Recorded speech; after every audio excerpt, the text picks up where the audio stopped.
Pour cette superbe recette de pain au sarrasin, il vous faudra des graines de sarrasin non grillées, 220 ml d'eau et si vous pouvez mettre du sel, une cuillère à café de sel de mer. Cette recette, épatante de simplicité, ne nécessite pas la création de levain.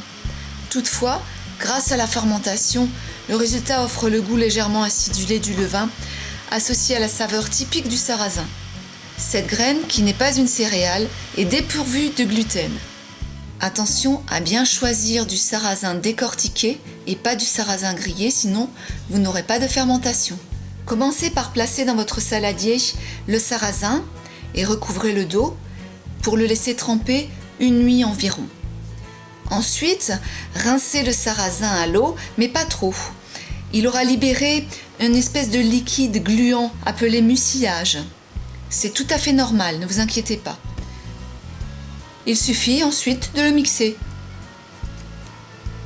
Placez le tout dans un saladier suffisamment profond pour que la pâte puisse gonfler.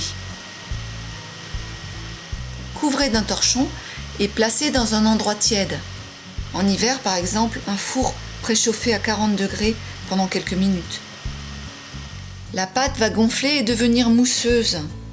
Le temps de fermentation peut être plus court en été qu'en hiver. La pâte va dégager une odeur de levure ou de yaourt.